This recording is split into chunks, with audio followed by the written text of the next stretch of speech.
Students, आज का जो इम्पोर्टेंट न्यूज है उनको हम रीड करेंगे। फर्स्ट न्यूज है सेडिशन केसेज के बारे में।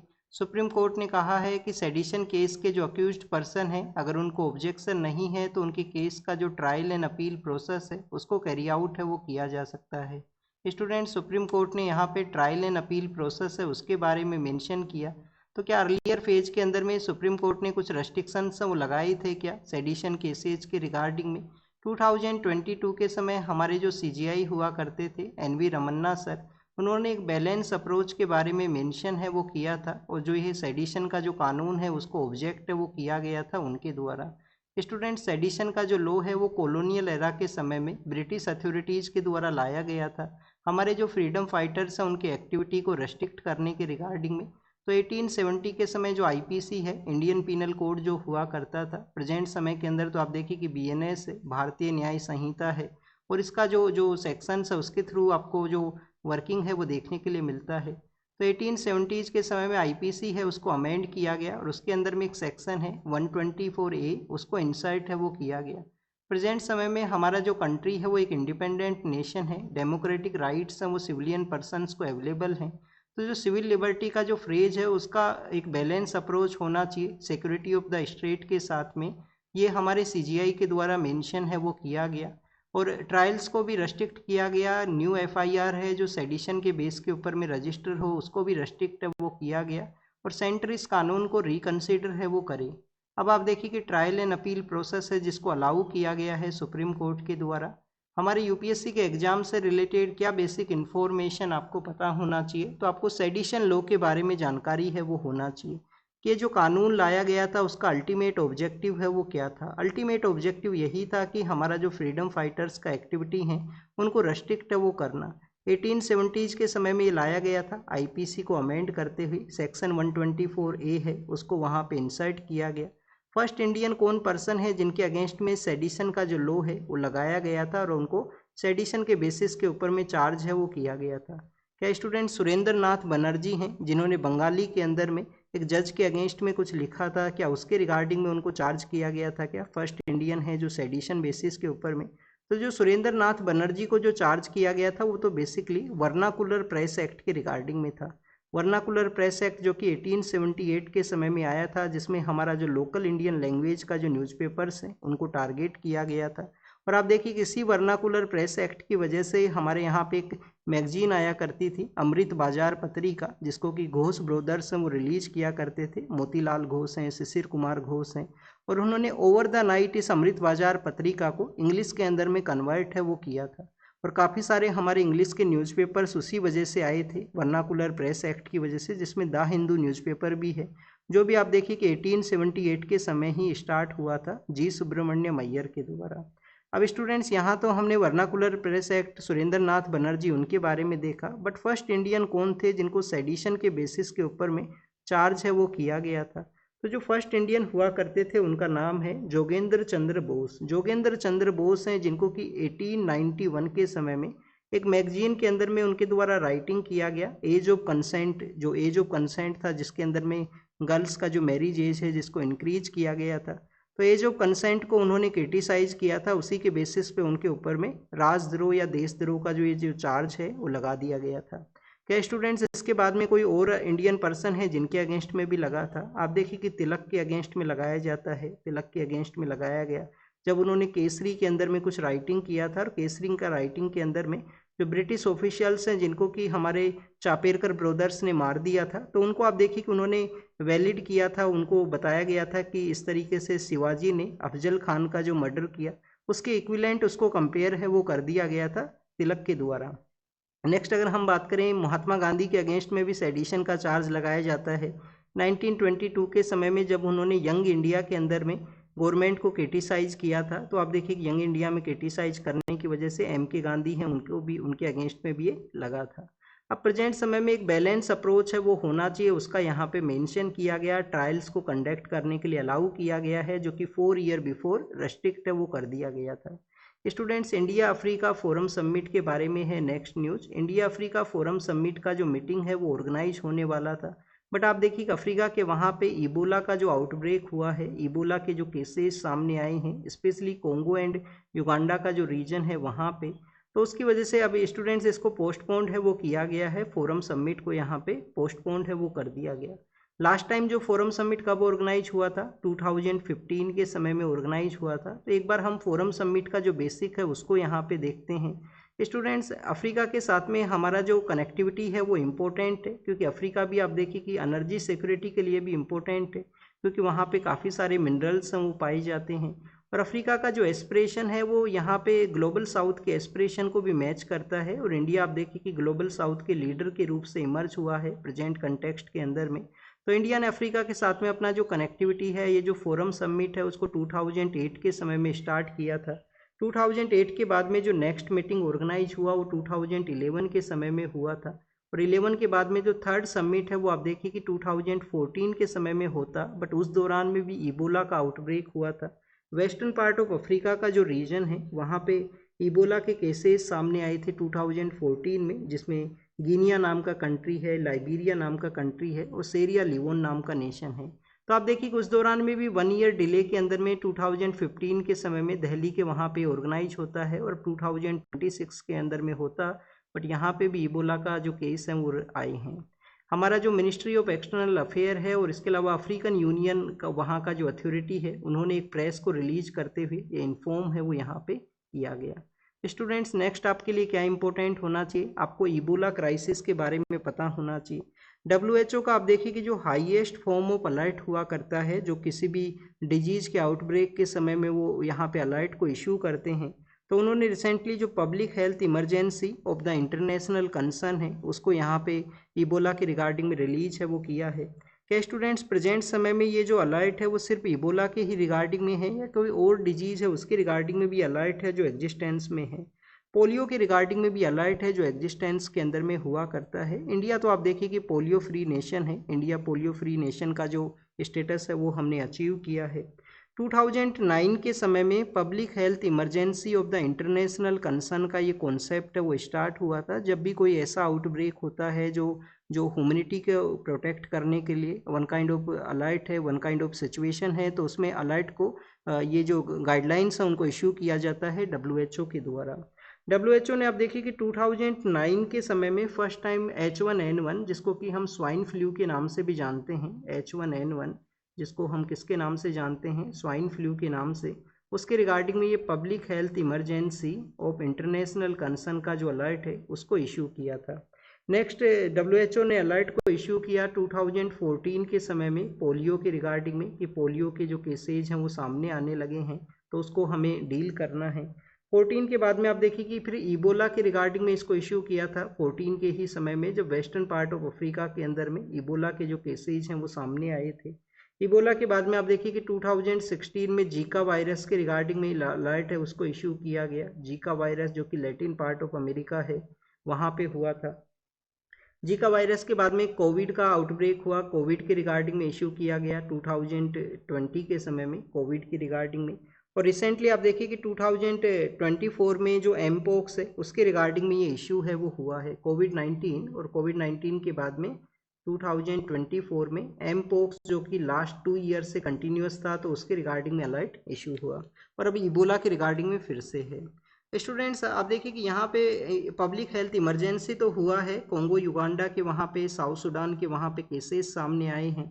सिचुएशन कैसा है, एक जो इससे इन्फेक्टेड जो ह्यूमन बीइंग है उसके कांटेक्ट के अंदर अगर कोई दूसरा ह्यूमन बीइंग भी आता है तो उसको भी ये स्प्रेड है वो हो सकता है। ह्यूमन बीइंग्स का जो ब्लड है, जो बॉडी का जो फ्लूइड है उससे अगर कांटेक्ट होता है तो भी यहाँ पे स्प्रेड है वो हो सकता है। तो ह्यूमन टू ह्यूमन ट्रांसफ़र होना एक यहाँ पे कंसर्न को ये क्रिएट करता है। सिर्फ यहाँ पे ये जो फोरम समिट का मीटिंग ही कैंसिल नहीं हुआ, हमारा जो काउंसिल है कल्चरल रिलेशन का, ICCR नाम से जो इंस्टीट्यूशन है, वो भी आप देखिए कि काफ़ी सारे इंगेजमेंट किया करता है अफ्रीकन नेशंस के साथ में, तो उनका भी जो इवेंट्स हैं उनको भी कैंसिल है वो किया गया है। इंटरनेशनल बिग कैट अलायंस का मीटिंग होने वाला था, उसको भी यहाँ पे होल्ड के ऊपर में रखा गया है प्रेजेंट समय में ये क्राइसिस होने की वजह से। अब आपको यहाँ पे क्या पता होना चाहिए, अफ्रीकन यूनियन का मीटिंग था, अफ्रीकन यूनियन ने ये जो अलर्ट को जो स्टेटमेंट है उसको रिलीज किया है। तो फर्स्ट ऑफ ऑल हम अफ्रीकन यूनियन के बारे में रीड करेंगे। स्टूडेंट्स, अफ्रीकन यूनियन जिसको कि पहले यूनिटी ऑफ अफ्रीकन नेशंस के नाम से भी जाना करते थे, अर्लियर इसका जो नाम है ऑर्गेनाइजेशन ऑफ अफ्रीकन यूनिटी इसका नाम है, वो हुआ करता था। 99 के समय में एक डिक्लेरेशन आता है, 99 के समय में एक डिक्लेरेशन आता है जिसको हम जानते हैं सिरते डिक्लेरेशन के नाम से। किसके नाम से जानते हैं? सिरते डिक्लेरेशन। और ये जो सिरते डिक्लेरेशन है उसके थ्रू आप देखिए कि अफ्रीकन यूनियन को क्रिएट किया गया। इसका जो हेडक्वार्टर है वो कहाँ पे है? इसका हेडक्वार्टर है एडिस अबाबा के वहाँ पे। एडिस अबाबा कहाँ है? इथोपिया के वहाँ पे है। एडिस अबेबा नाम का जो जगह है ये कहाँ है? इथोपिया के वहाँ पे है। क्या स्टूडेंट्स इथोपिया एक ओपन बॉर्डर कंट्री है या लैंडलॉक कंट्री है? तो इथोपिया एक लैंडलॉक कंट्री के रूप से इस्टेब्लिश है ईस्टर्न पार्ट ऑफ अफ्रीका के अंदर में। हमारे जो प्राइम मिनिस्टर गए थे इथोपिया के वहाँ पे, और ब्रिक्स का भी आप देखिए कि ये पार्ट के रूप से एग्जिस्ट है, वो किया करता है। 2023 के समय में जब G20 का मीटिंग इंडिया के अंदर में हुआ था तो अफ्रीकन यूनियन जो है उसको G20 का जो मेंबर है उसके रूप से इंक्लूड किया गया। इंडिया का वो प्रपोजल था और ये शो करता है कि कैसे अफ्रीकन नेशंस के साथ में हमारा कनेक्टिविटी है। नेक्स्ट अगर हम रीड करें क्रूड ऑयल के परचेज के बारे में है। आप देखिए कि ओवरऑल अगर हम यहाँ पे वॉल्यूम के पर्सपेक्टिव से देखें तो क्रूड ऑयल का जो परचेज है वो कम हुआ है। ओवरऑल अगर हम बात करें कि हम यहाँ पे 100 आप देखिए कि बैरल के आसपास परचेज किया करते थे तो रिड्यूस यहाँ पे हुआ है, जैसे कि हमने 80 जो बैरल हैं उसको परचेज किया है।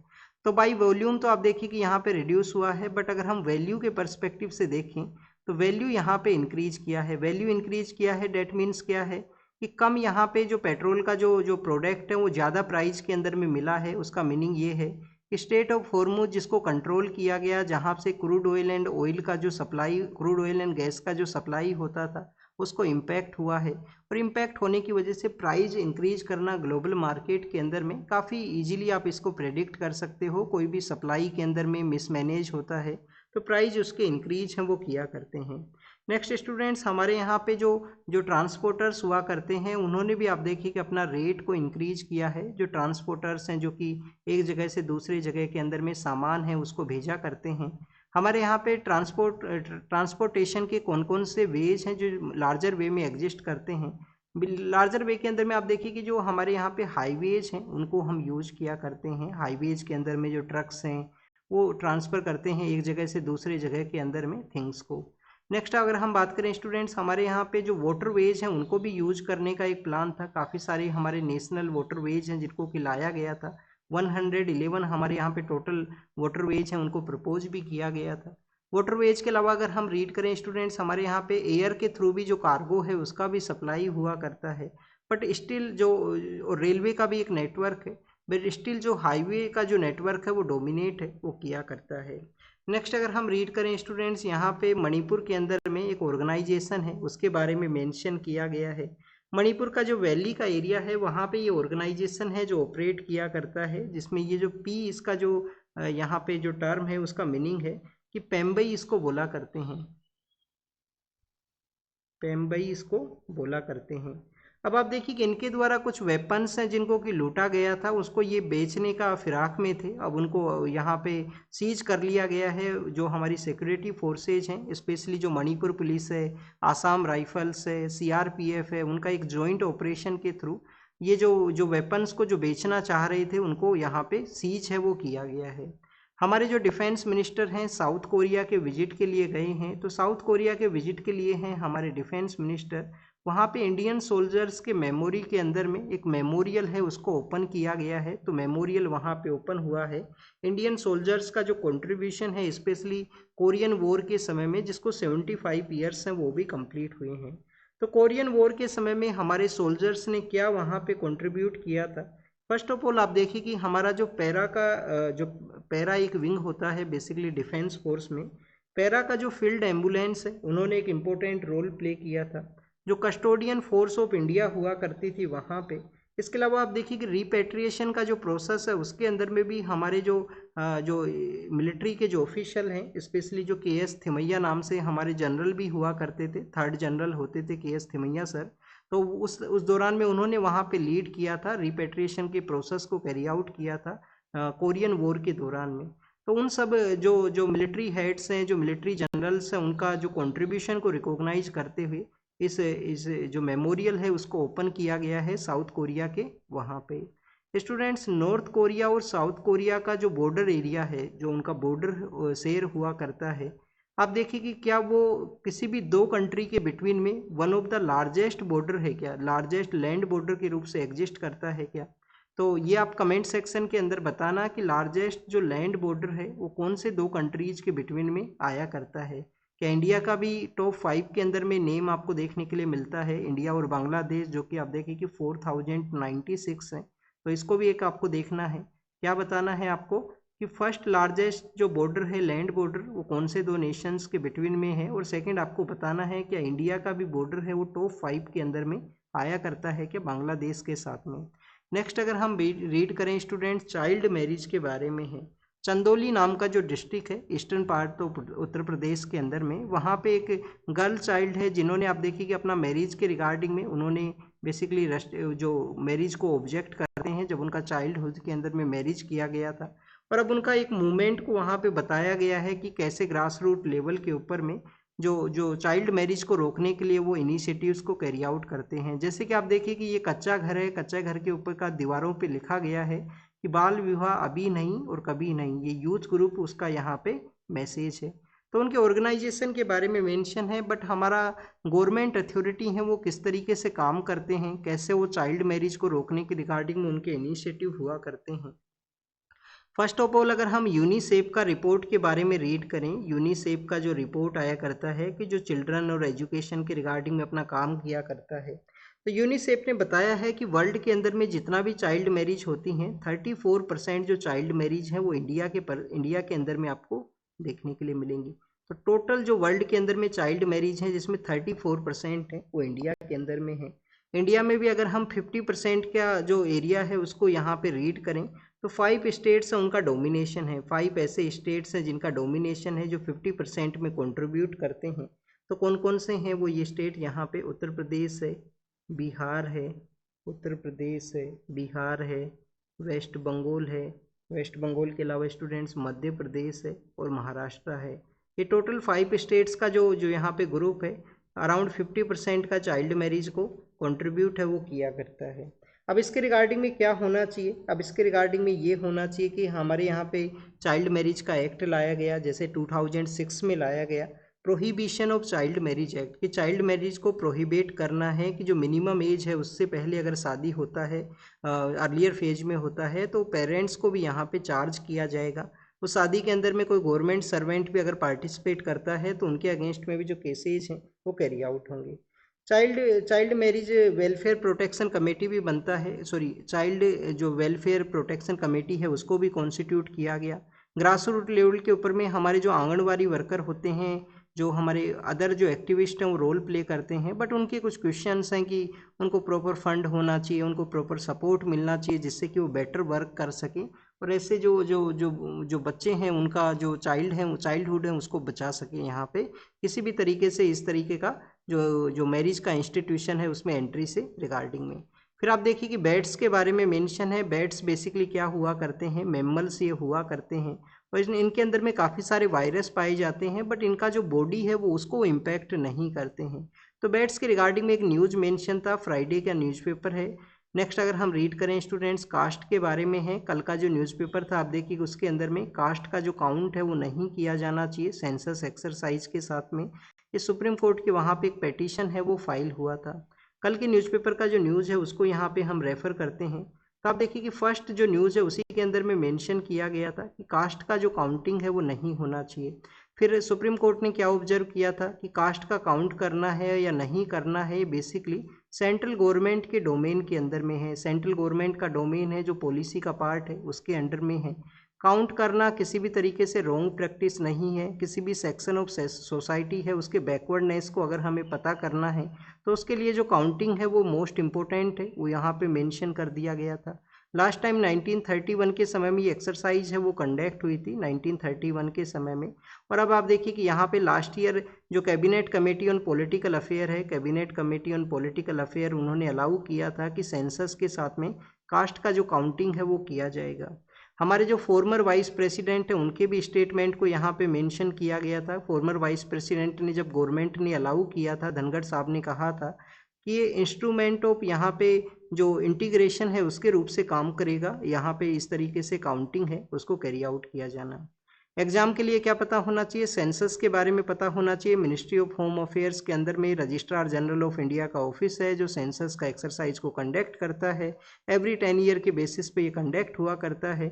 सेंसस में जो क्वेश्चन पूछे जाएं उसके लिए आप ओब्लिगेट हो, आपको अपना आंसर है वो करना होगा। सेंसस एक्सरसाइज में जो आपसे क्वेश्चन पूछे जाते हैं, किसी भी तरीके से आप मोर प्रॉपर्टी को बताते हो उसके ऊपर में कोई टैक्सेशन नहीं लगेगा, वो भी गाइडलाइन है वो दिया गया था होम अफेयर्स ने।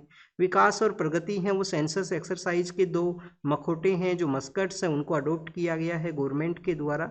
और डिजिटल वे के अंदर में ये सेंसस एक्सरसाइज है वो यहाँ पे कंडक्ट होगा। और ये कास्ट काउंटिंग हमने देखा लास्ट टाइम 1931 के समय में कंडक्ट हुआ था कम्प्रीहेंसिव वे के अंदर में। 2011 के समय में जो कंडक्ट हुआ था उसके अंदर में आप देखिए कि शेड्यूल कास्ट और शेड्यूल ट्राइब के जो डाटा है उनका ही कैलकुलेशन किया गया था सोशियो इकोनॉमिक कास्ट सेंसस के थ्रू में। नेक्स्ट अगर हम रीड करें स्टूडेंट्स, आज का जो न्यूज़पेपर है उसमें दो एडिटोरियल जो मेंशन किया गया है उसमें उसका पॉइंट ये है कि ये जो यहाँ पे कास्ट का काउंटिंग तो अलाउ किया गया, बट यहाँ पे ऐसे भी लोगों का एक कैटेगरी होना चाहिए इस काउंटिंग प्रोसेस में जो अपना कास्ट बताना चाहते हैं या नहीं बताना चाहते हैं। जो नहीं बताना चाहते तो कास्ट लेस सोसाइटी के रिगार्डिंग में एक ऐसे भी सेक्शन को यहाँ पे इंक्लूड किया जाए जिससे कि पीपल्स उस ऑप्शन को भी चूज हैं वो कर सकें। नेक्स्ट अगर हम रीड करें बीसीसीआई के बारे में है। बीसीसीआई क्या है, एक प्राइवेट बॉडी है जो कि बेसिकली क्रिकेट को रेगुलेट है वो किया करती है। काफ़ी बार आपसे टेस्ट सीरीज के अंदर में क्वेश्चन हुआ करता है कि जब हम आर्टिकल 12 को रीड करते हैं, फंडामेंटल राइट का जो फर्स्ट आर्टिकल भी है, तो आर्टिकल 12 क्या मेंशन करता है, स्टेट के बारे में मेंशन करता है। क्या बीसीसीआई को वहाँ पे एज ए स्टेट के रूप से हम कंसिडर करते हैं प्राइवेट बॉडी को? क्योंकि स्टूडेंट्स आप देखिए कि ये आपसे काफ़ी बेसिक क्वेश्चन हुआ करता है। यहाँ पे क्या पूछा गया, अभी जो आरटीआई एक्ट के अंदर में जो जो जो बीसीसीआई के रिगार्डिंग में जो चेंज किए गए थे कि आरटीआई एक्ट है वो अप्लाई नहीं होगा बीसीसीआई के ऊपर में। अब टैक्स का जो एग्जेम्पशन दिया जाता है हमारे यहाँ सेंटर के दौरान में, तो आप देखिए कि जो बीसीसीआई है as a form of state के ग्रांट के रूप से इसको कंसीडर करना चाहिए। उसको यहाँ पे उसके ऊपर में भी जो रेगुलेशंस हैं वो लगने चाहिए। आरटीआई है उसके डोमेन में आना चाहिए जो मोर ट्रांसपेरेंसी मोर अकाउंटेबिलिटी को इस्टेब्लिश है वो यहाँ पे कर सके। नेक्स्ट अगर हम रीड करें स्टूडेंट्स, नीट के बारे में मेंशन किया गया है। नीट आप देखिए कि हमारा मेडिकल कॉलेज का जो एंट्रेंस एग्जाम है वो हुआ करता है। अब उसका जो पेपर लीक का इशू हुआ था, तो क्या फिर से नीट को डिसेंट्रलाइज करने का ज़रूरत है? स्टूडेंट 2012-13 के समय में जो इश्यूज़ हैं वो क्या आए थे, इश्यूज़ ये हुए थे कि मल्टीपल एग्ज़ाम कंडक्ट हुआ करते थे। मल्टीपल एग्ज़ाम कंडक्ट होते हैं तो आप देखिए कि मल्टीपल एग्ज़ाम के लिए जो एस्पिरेंट है उसको मल्टीपल फॉर्म्स हैं उनको फिल करना होता है, और ये फॉर्म है वो काफ़ी महंगे हुआ करते हैं। ये 12th बेस के ऊपर में जो आया करते हैं, तो जो पुअर सेक्शन ऑफ सोसाइटी से बिलोंग करने वाला पर्सन है उसके लिए तो काफ़ी ज़्यादा डिफ़िकल्टी है। सेकंड स्टूडेंट्स, यहाँ पे मल्टीपल फॉर्म्स के अलावा मल्टीपल एग्जाम्स के लिए उसको अपीयर होना है, उसके लिए ट्रैवल करना है। तो यहाँ पे जो इस तरीके का कॉन्सेप्ट एग्जिस्ट करता था, फिर एनटीए है उसको कॉन्स्टिट्यूट किया गया, नेशनल टेस्टिंग एजेंसी, और नेशनल टेस्टिंग एजेंसी को कॉन्स्टिट्यूट किया गया था। उन्होंने यहाँ पे एक एग्जामिनेशन को कंडक्ट करवाया जिसका अब यहाँ पे जो नाम है वो नीट है। अब नीट एग्जाम के अंदर में कुछ इश्यूज़ हैं, पेपर लीक का इशू है, 22 लाख स्टूडेंट्स वो अपीयर होते हैं वहाँ पे एग्ज़ाम के अंदर में। तो ओबियसली आप देखिए कि लार्जर ये एक्सरसाइज है, काफ़ी हर एक जो जो जो एरिया है उसको काफ़ी स्ट्रेंथन करने का ज़रूरत है। तो यहाँ पे डिसेंट्रलाइज अप्रोच के बारे में है, तो वन काइंड ऑफ ऑप्शन हो सकता है कि डिसेंट्रलाइज अप्रोच किया जाए, स्टेट्स अपना एग्जाम को खुद कंडक्ट करें, सेंट्रल बेसिस के ऊपर में एक एग्जाम हो, बट सेंट्रल बेसिस का जो एग्जाम है वो मैक्सिमम कॉलेज को इंटीग्रेट करे, मैक्सिमम कॉलेज लाइक द जैसे जो अलग अलग जो और भी एग्जाम हुआ करते हैं उन कॉलेज को भी इसी के अंडर में लाया जाए। तो ये नीट के बारे में एक ऑप्शन था, यहाँ पे इस तरीके से आपसे कोई क्वेश्चन पूछा जाए मेंस के अंदर में तो आप इसको आंसर कर सकते हो। फिर आप देखिए कि बिग कैट को यहाँ पे मेंशन किया गया है। बिग कैट के अंदर में क्या है, रॉयल बंगाल टाइगर है, टाइगर का फॉर्म है वो यहाँ पे। तो जू के अंदर में टाइगर को दिखाया गया कैसे समर को बीट करने के लिए वो यहाँ पे वाटर को यूज करते हैं। अब स्टूडेंट्स आपको क्या पता होना चाहिए इस न्यूज़ के बारे में, आपको ये पता होना चाहिए कि जो रॉयल बंगाल टाइगर का जो सबसे ज़्यादा संख्या में कहाँ पे पाया करता है, सुंदरबन के एरिया के अंदर में रॉयल बंगाल टाइगर है, उनका संख्या है वो लार्जर नंबर के अंदर में हुआ करती है। सेकंड आप देखिए कि टाइगर को हम बिग कैट के अंदर में काउंट किया करते हैं। क्या स्टूडेंट, जू को अगर इस्टेब्लिश करना है, आपको चिड़ियाघर है जो जू है उसको इस्टेब्लिश करना है, तो क्या ये वाइल्ड लाइफ प्रोटेक्शन एक्ट के थ्रू इस्टेब्लिश होगा? क्या जू का जो इस्टेब्लिशमेंट है वो वाइल्ड लाइफ प्रोटेक्शन एक्ट के थ्रू होगा या जू का 1992 का जो एक्ट है उसके थ्रू में? तो ये आपका होमवर्क है, कमेंट सेक्शन के अंदर में बताना। हमारा जो क्रिमिनल सिस्टम है जिसमें रिफॉर्म्स का भी काफ़ी बार मेंशन किया गया है, मलीमत कमेटी कभी कॉन्स्टिट्यूट हुआ था क्रिमिनल सिस्टम के रिफॉर्म के रिगार्डिंग में। तो विक्टिम सेंट्रिक अप्रोच होना चाहिए हमारे यहाँ पे जो क्रिमिनल जस्टिस सिस्टम है उसके अंदर में, ये सुप्रीम कोर्ट का ऑब्जर्वेशन है। अब सुप्रीम कोर्ट ने जो विक्टिम सेंट्रिक अप्रोच के बारे में मेंशन तो किया है, एग्जाम के लिए क्या इंपॉर्टेंट है, ज़्यादा कुछ इंपॉर्टेंट यहाँ पे नहीं है। इसमें रिफॉर्म का डिमांड था, रिफॉर्म का काफ़ी बार जो कमेटी कॉन्स्टिट्यूट हुई हैं, जैसे हमने मलीमत कमेटी के बारे में देखा वो कॉन्स्टिट्यूट हुआ था। नेक्स्ट अगर हम बात करें स्टूडेंट्स लद्दाख के बारे में है, लद्दाख का जो सिविल सोसाइटी लीडर्स हैं वो मिनिस्टर ऑफ होम अफेयर्स से मिलेंगे। वैसाख का जो फेस्टिवल है उसके लिए भी गए थे हमारे minister of home affairs Ladakh के लिए, और वहाँ पे डिस्कशन को फिर से स्टार्ट करने के लिए कहा गया था। सिविल सोसाइटी ग्रुप का डिमांड क्या है, लद्दाख को स्टेटहुड है वो ग्रांट कर दिया जाए, ये उनका लार्जर वे के अंदर में डिमांड है। वहाँ पे लद्दाख जो कि एक यूनियन टेरिटरी के रूप से इस्टेब्लिश है, वहाँ पे लेजिस्लेटिव असेंबली है वो भी नहीं है प्रेजेंट समय के अंदर में, तो लेजिस्लेटिव असेंबली भी दिया जाए, स्टेटहुड को भी रिस्टोर कर दिया जाए, और वहाँ पे 6 शेड्यूल के अंदर में भी इनको इंक्लूड किया जाए, जिसके अंदर में आसाम, मेघालय, त्रिपुरा और मिजोरम जो हैं वो प्रेजेंट समय में एग्जिस्ट हैं, वो किया करते हैं। फिर आप देखिए कि फिनलैंड के जो पॉलिटिकल लीडर हैं उन्होंने कहा है कि इंडिया अपना जो उनका कनेक्टिविटी है रसिया के साथ में उसको यूज करे और यूक्रेन वॉर के रिगार्डिंग में कुछ डिसीजंस यहाँ पे कॉन्क्रीट फेज के ऊपर में लाए जाएं। स्टूडेंट्स रसिया के जो लीडर हैं वो ब्रिक्स के मीटिंग के अंदर में पार्टिसिपेट करने के लिए इंडिया के लिए आएंगे, इसको भी यहाँ पे उनके द्वारा मेंशन किया गया है। फिर आप देखिए कि यूक्रेन वॉर के रिगार्डिंग में, यूक्रेन का जो वॉर है उसमें फिनलैंड के कुछ यहाँ पे डिसीजंस आए हैं जो यूएस का जो डिसीजन है उसको भी ऑब्जेक्ट करते हैं। यूएस ने जो रसिया को कुछ समय का जो वेवर दिया है, कुछ रिलैक्सेशन प्रोवाइड किया है, जिसको कि फिनलैंड यहाँ पे क्वेश्चन करता है। और फिनलैंड आप देखिए कि यूक्रेन वॉर के बाद में ही नाटो का जो मेंबर है वो बना था, नॉर्थ अटलांटिक ट्रीटी ऑर्गेनाइजेशन का मेंबर है वो बनता है, जो कि यूएस लेड एक सिक्योरिटी ग्रुप है जो कि 1949 में वॉशिंगटन ट्रीटी के थ्रू इस्टेब्लिशमेंट में आया था। हेडक्वार्टर इसका कहाँ है, बेल्जियम ब्रसेल्स के वहाँ पे इसका हेडक्वार्टर है। कल के न्यूज़पेपर का कुछ न्यूज़ है उनको हम यहाँ पे देखते हैं। एक जो न्यूज़ है वो इंडिया और इटली के बारे में है। इंडिया और इटली के जो लीडर्स हैं वो मिले हैं हमारे प्राइम मिनिस्टर ने, आप देखिए कि वहाँ पे स्पेशल स्ट्रेटजिक पार्टनरशिप है उसके रूप से भी इंडिया इटली के रिलेशंस को एलिवेट किया है, वहाँ पे उसके रूप से इस्टेब्लिश है वो किया है। प्राइम मिनिस्टर को विजिट के दौरान में फाओ के द्वारा एग्रीकल्चर का एक अवार्ड है वो भी दिया गया। फाओ क्या है, food and agriculture organisation, food and agriculture organisation इसका ऑर्गेनाइजेशन है, ये एग्रीकल्चर का है, यूएन का एक स्पेशल एजेंसी है जो एग्रीकल्चर को डील करता है। अब इटली के वहाँ पे अवार्ड इन्होंने क्यों दिया है, क्योंकि इनका जो हेडक्वार्टर है वो रोम इटली के वहाँ पे सिचुएटेड है, रोम इटली के वहाँ पे सिचुएटेड है। और आप देखिए कि काफ़ी सारे प्रोग्राम हैं, जैसे वर्ल्ड फूड प्रोग्राम है वो चलाया जाता है एग्रीकल्चर के रिगार्डिंग में, और भी काफ़ी सारे इनिशिएटिव्स हैं वो लिया करते हैं। प्राइम मिनिस्टर को उनका एग्रीकल्चर में इंगेजमेंट की वजह से अवार्ड है वो वहाँ पे दिया गया। और इंडिया और इटली ने अफ्रीका को भी एक डेस्टिनेशन बताया था कि बोथ कंट्रीज कोऑपरेट करते हुए अफ्रीका के वहाँ पे भी जो वर्क है उसको कैरी आउट करेंगे। आप देखिए कि कभी हमने जापान के साथ में भी ऐसा ही एक इनिशिएटिव लेके आए थे, Asia Africa growth corridor, Asia Africa growth corridor जो इंडिया और जापान का था, और उनका अल्टीमेट ऑब्जेक्टिव यही था कि अफ्रीका के अंदर में ग्रोथ है उसको करना है। नक्सलिज्म है जिसको हमारे मिनिस्टर ऑफ होम अफेयर्स ने नक्सल फ्री है वो बताया है बस्तर के रीजन को, और वहाँ पे जोनल काउंसिल का मीटिंग हुआ था, सेंट्रल जोनल काउंसिल का ये मीटिंग था। तो जोनल काउंसिल बेसिकली क्या होता है, 7th कॉन्स्टिट्यूशन अमेंडमेंट एक्ट के थ्रू कुछ जोनल काउंसिल्स को बनाया गया जिससे कि स्टेट और सेंटर स्टेट का जो कोऑपरेशन है वो प्रमोट हो सके। मिनिस्टर ऑफ होम अफेयर्स जो हुआ करते हैं वो जोनल काउंसिल के हेड होते हैं, और एक जो वहाँ पे ग्रुप ऑफ स्टेट्स हैं उसका कोई मिनिस्टर है, उसका कोई चीफ मिनिस्टर है, वो वहाँ पे डिप्टी चेयरमैन के रूप से एक्ट करेंगे मीटिंग जब उनका होगा। तो कोऑपरेशन को बढ़ाने के लिए इनको लाया गया था। हेड कौन करते हैं? Minister of home affairs. 7th constitution amendment act, state reorganisation act के थ्रू इनको क्रिएट किया गया। महाराष्ट्र ने आप देखिए कि क्या किया है। महाराष्ट्र ने उनके जो यहाँ पे वेटलैंड्स हैं उनको डॉक्यूमेंट किया गया है। National centre for the sustainable coastal management जो कि मिनिस्ट्री ऑफ एनवायरनमेंट फॉरेस्ट के अंडर में आया करता है, तो आप देखिए कि उनके द्वारा इनका डॉक्यूमेंटेशन है वो करवाया गया है वेटलैंड्स का। वेटलैंड डे कब आया करता है? 2 फरवरी को वेटलैंड डे हुआ करता है।